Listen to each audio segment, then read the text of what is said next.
heard a lot about how and what we need to do and how we need to address the changes that have been presented to us and the opportunity. I want to sort of talk about why we're going to do that. So, first of all, facing the future. How do we face the future? As the introduction mentioned, I'm a futurologist. I used to have a proper job.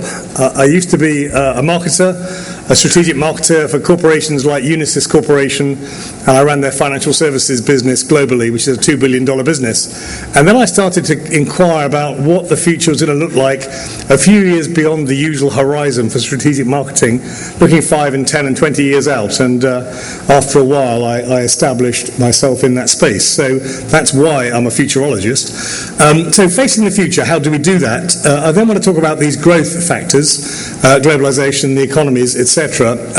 And then look at what is that opportunity for us? What does it mean to us in our businesses and our operations? So the first question is, if you like, why standards, which we've heard a lot about, and why now? And that's what I want to pose and respond to through my presentation. So first of all, I thought I'd share with you how we help organizations better prepare for their future, how they examine the future, how they can be more strategic about the way that they face the future that is in front of them and help define their own future. And one of the key things here that's really been resonating throughout this conference are a recurring theme of culture and values, and values as enshrined in halal and Sharia compliance and takaful and other versions of the same compliance with the Quran.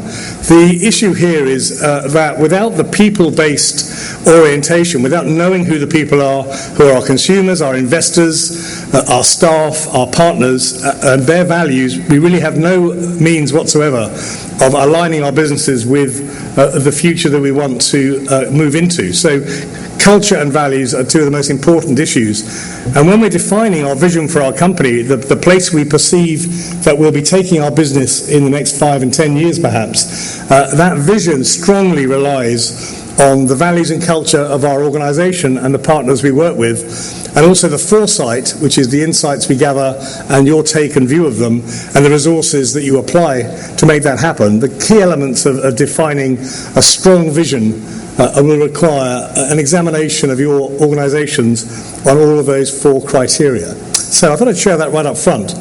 Now let's get into the business of thinking about some of the trends. Globalization, resources, climate change, the environment, work, and consumption and consumer power, all some of the major trends that we've been hearing about already and that are going to shape what we do and how we go about doing it and what products and services we offer and how the governance of our organizations are run. So, number one, and probably one of the most important issues in terms for business, is that the world economy is set to treble in size in the next 4 decades.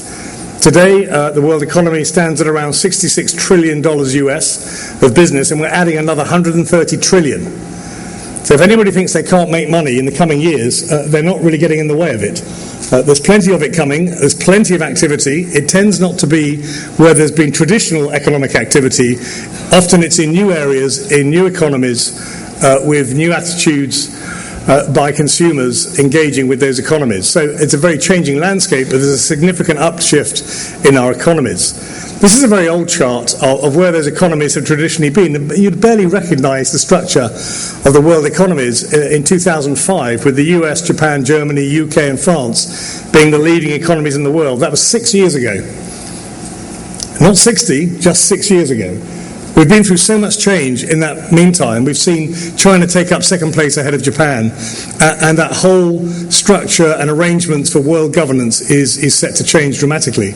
China is forecast to be the largest economy in the world by 2050, followed by the USA, India. But what's more important, I think, for our agenda here is that the next 11, those countries in brown, are equally rapidly growing: Iran, Pakistan, Egypt, Bangladesh, Nigeria, Indonesia, and they form the second wave, if you like, of major change in world governance and economic power that's coming through at the same time as the new BRIC economies, Brazil, Russia, India, China, are establishing themselves as global players. So what does that mean to us? What it means to us is we're changing over governorship of the world. I'll come back to that in a moment.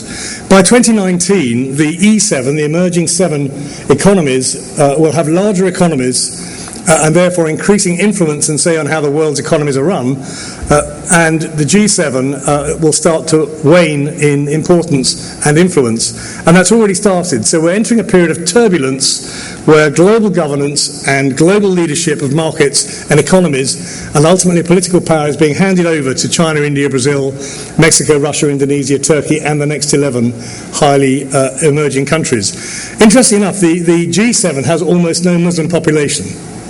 The E7 has a quarter of the world's Muslim population at 474 million. So already the influence of the Muslim population is dramatically portrayed in this change of power which takes place around about 2019.